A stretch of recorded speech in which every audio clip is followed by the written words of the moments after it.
Hello everybody, Elegant Shaman here with a real quick thought here. Yeah, me quick, right? Um but no, I was actually thinking here, it just kind of popped back into my head, right? So women as we're in this time of us regaining who we actually authentically are. And a lot of women are concerned with safety right now. So they're really interjecting that into the zeitgeist as far as like the women's stream path. And then, of course, that increases the male, they want to be predator path and things like that. So since they're running off of women are victims, and I'm not like discounting the fact that men do 90% of the crimes plus because of all the unreported crimes. It's probably more like they do 99% of the crimes when we statistically add in like the unreported things. And also women are conditioned to think all these crimes are actually just normal behavior as well under patriarchy. So women are really concerned about protection and about that sort of thing. And as the Russians learned in World War II when they were training women, because they trained over 400,000 women, and that's just them giving us some numbers. They didn't even go through all the numbers, but that's a whole fucking city's worth. And they also turned down 400,000 plus women too. So where did those women go? They went to the battlefield. They went into resistance. They went into, because they didn't just travel from their homes to go back home. Okay, so there's a lot of unofficial fighting women there. So it's like 800,000 plus women just on the Russian side alone, and in every occupation. Okay, so this wasn't just snipers, which we like to pretend is all they did in World War II. No, there were women fighting in the Battle of Berlin. You know, you can't get any more front line than in the Battle of Berlin. Tank operators, heavy and light machine gunners, snipers, okay, and more. Okay, we're there, chilling out and fighting the fight. Okay, and history will not do that. In every single historical movie that you see about the Battle of Berlin, we should have women in on the Russian side fighting, and you will get none of that because men like to exclude women from history and their place in it. They like to just keep the patriarchy comfy ones. She was a nurse, and then she stepped out for 5 seconds and did something, and then she went back to being a nurse. Or she was a mother and a wife, and then she did something for like 5 minutes, and now she went back to being a mom, okay? Or always, let's talk about the president's wives doing president-wife things that are very feminine-natured and very feminine-coded and accepted and approved of, okay? So that's what they like to teach women's history as, but real women's history is very, very different. So, this brings me over to, in the Victorian era, women were training to ride bicycles and decapitate men at the same time, okay? So, with safety, women actually have to develop their own fighting maneuvers, okay? And they also have to use the environment, too. So, yes, Yakuza style video game, use whatever the fuck you have, a type of brawl fighting, too, okay?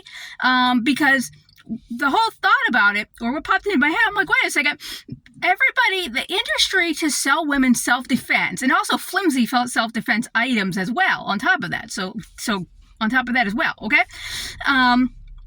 is a billions of dollar industry to keep you in fear and to keep you in the lack mentality, to keep you in the hypervigilance department, and to keep you in PTSD, because if patriarchy can distract you with that sort of low frequency energies, okay, it's going to exhaust you over time, and it's way easier to get you involved in the program to just be the male's support system, his fire ladder to get him somewhere else so he can then leave you.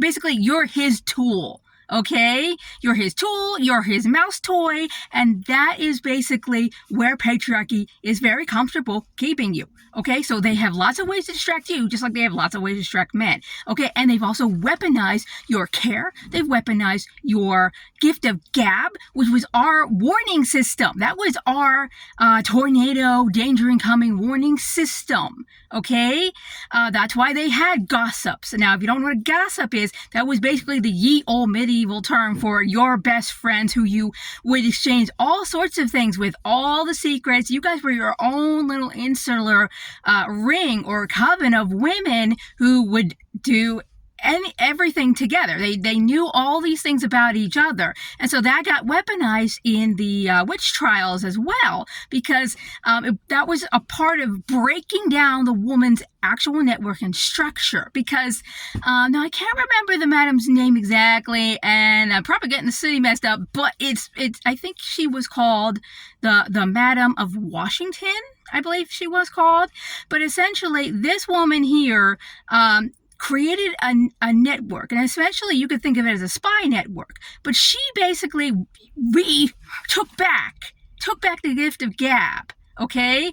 And she had eyes and ears everywhere throughout all of Washington, D.C. So the dirt on everybody and everybody connected to them in their entire web. She knew at least one thing about them that could end their career and end their lives. Okay? Metaphorically or literally. Okay? She kept detail-coded records about this. So anytime she needed to pull a card and be like, you're going to do what I say you're going to do, is that gave her the opportunity and the power to do that back in the era when she would have no power, okay, where they set up laws, rules, and customs that would disadvantage women, keep them poor, keep them in lack, keep them in fear, keep them in unsafety, insecurity, which is the same thing that patriarchy does to women all across the board from multiple different angles, even how they teach you growing up to be a girl, okay, to be a lady.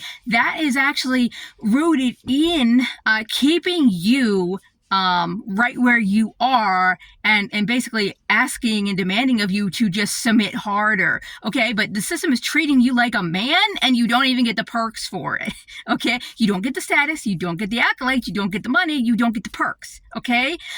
This is why you're using a male system and you're not even getting any benefit from it. You're not using your actual system. And one of our systems is also gift of gab. And so, just to contribute out here, women need to actually make their own fighting styles, okay? Because basically, who's teaching you? Who is teaching you to do the defense shit? The majority of men out here are teaching you how to defend yourself, which translates into any man can look up the same thing and know how to counter you. But when you have your own fighting style, they have a shit ton harder time of countering you. This is learned from the Japanese. Okay, the reason why they have the fighting styles that they teach today are a handful of the ones who survived.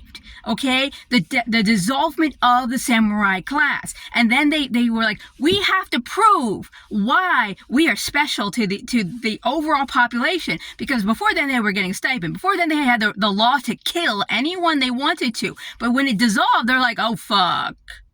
Our livelihood is just going with it. And so they were like, okay, we have all individually made our own fighting styles, and we're the motherfuckers who live. Because see, when they would invent shit, they would test it in battle. Okay? That's how they would refine it or die trying. Okay? So that's how they learned this shit. And so then eventually they made schools, and everybody taught their own stuff at some point. At some point it was basically, that was just their expected thing, because they're like, we need livelihood, we need money. People aren't going to just hand us food for being samurai anymore. We need to make the yen in order to make this happen. And so that is how they made their yen, was by teaching individual people, and they were like the rock stars of their era as well. So essentially, every individual woman who has the mind that she wants to do something unique and new and fun, and she can actually just practice and start practicing and making her own fighting style. And this is actually really, really fun to do. This is really fun to do for a hobby, but you can also potentially utilize it to actually fight. And we can actually do women-only dojos where they're bringing in their own fighting styles, but you would have to block off the windows or do one of those two-way films where you can see out but they can't see in, so that you can actually, all of you can actually duke it out and try your practicing styles and see if it even works. Like, because in your head, you're like, this move is cool and I can do this with fluidity. But when it meets the reality of combat, okay, that's where you'll learn, does this cool move actually work? Okay? Because also women have their own ways of exercising. It's not vastly different from men, but there are like little tweaks. So for instance, one little tweak, because there's only three women that I found, and the computers died that had this info on it. But anyway, so 3 women that I found who are all exercise coaches, who are masters at being in the exercising field. They eventually found out that their bodies actually were performing poorly doing men's stuff, because guess what, ladies? Exercise is all a by men, for men, to men, and about men institution. Yay, one more, okay? So they didn't make these exercises for you. They made these exercises for men, okay? So that means we have to do extra different stuff because there are some differences with our bodies. Of course, we're now only learning about some of this stuff because they only started studying the woman's body in circa 2024, right now, okay? So we're learning some astounding things.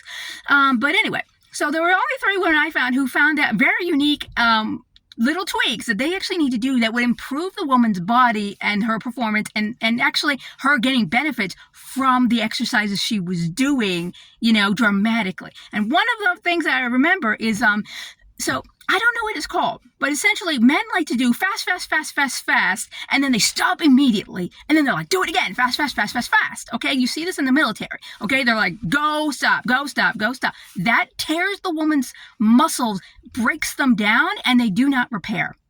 Okay, so what she actually needs to do is she needs to go, fast, start to slow down, then stop. Then go, start to slow down, then stop. You see the tweak? Okay? That allows her muscles to get torn down, but repair. Okay? And same thing with the cold water challenge. Designed by men, for men, to men, not women. Women do not experience the benefits of the cold water shit. Actually, they needed, I believe it was 55 degrees. You can actually look this up. They recently found this out. So basically at 55 degrees, so it's a little bit warmer. It's cold, but not that fucking cold. And that is where she will receive the benefit at, not at polar Arctic cold. Okay? So there's another tweak for you, okay? And another tweak is the push-up. The push-up was made for breastless people. Now, your A-cups can get away with this, okay? But not anyone else if you got some bounty, okay? So basically, you have to angle your elbows a little bit to cover for that. Okay? But they'll all teach you the men's version of a push-up, and they're like, that's the only way to do it, people. That's the correct way to do it. No, it's not. Absolutely not. Not for a woman, it ain't. So she has to angle her arms a bit in order to do that. And so that's her version of the push-up. So as you can see, tweaks be abound here. So we need to tweak the fighting thing, because men keep coming out here and pretending their strength is like the only thing. They're like, we have strength. Well, you know what? We made tools, and women can make more and better tools. Okay? Like all the tools that you currently use out here, okay? Guess what? Built for men. They was built on their grip strength. It was built, that's why you can't open a jar. It's built on their grip strength, okay? And you have to get a tool for that, or find a man for that, okay? How a hammer is built. It's built off of a man's specs, not yours. So basically, all my women inventors, we have a shit ton of stuff to redo. And that includes clothing, that includes tools, that includes, can you do the car? Can we redo the car for women? Imagine what that would look like. Imagine how that would feel like. Imagine what that would be like. Okay, to have it tailor made to the body of women rather than the body of men. Okay, in addition, like almost every fucking thing you can think of, they've tooled for men or retooled for men. So like the calendar was invented by a woman, and it was 13 months long, developed around the moon cycle, which is 28 days, and that's also her body cycle. That's why the original calendar was the way that it was, with 28 days, because it was all based off of her and the feminine energy. So then what did men do? Eventually they bastardized it and they said, let's do sun, which they like to pretend is a man, is actually a woman. Yes, we've been misgendering the sun. Did you know? I didn't know that for a long time either. But the sun is a woman. So the sun and the moon and the earth and the sky are all female. Okay, so this is, I think I already covered this when I said feminine energy does a lot of heavy lifting around here. Okay, but so they turned it solar. They turned it to only like 12 months. They fucked up your astrology to hide the 13th ether symbol. Okay, which fucks up everybody's birth orders. And like, what do they actually get, and what do they represent, and what do they actually do? Okay. So that fucks everything up, which means they also fucked up time, which is also artificial. Okay, like men can only exist, it seems, in an artificial environment and be counted under successful. Okay, when they're definitely running around here peacocking in their negative male nature to one another, by the way. Okay, so women, however, they need to start doing this stuff, because new tools based on height, perhaps, would be a good one, and length, arm length, okay? So all my women inventors out there, women are naturally the inventive gender, okay? Okay, we see this time and time again throughout the historical records. Women invented language, and then men completely bastardized that and changed the meaning of all sorts of shit. On top of that, like tradition and traditional used to mean supporting the one and supporting each other to be the best versions of yourselves. Now tradition just means regressiveness. Like, stay stagnant in regressiveness, okay? But it's the women's job, and maybe I said this before, maybe I didn't say this before, but women are they are the gatekeepers of life and death, okay? And this isn't just birth, okay? This is literally life and death and everything in between. You are the gatekeeper, and you are the commander of what customs stay, what traditions stay, what behaviors are tolerated or not tolerated. You, as a woman, are earth embodied. This is the easiest way for you to think of it, but really you're the universe embodied. It's the same damn systems over and over and over and over again. Okay? So you are your own earth. Every single woman is her own earth, her own planet, and we're fucking lucky if you all agree to have gravity or not. Okay? So essentially, you've got to start looking at your life as you are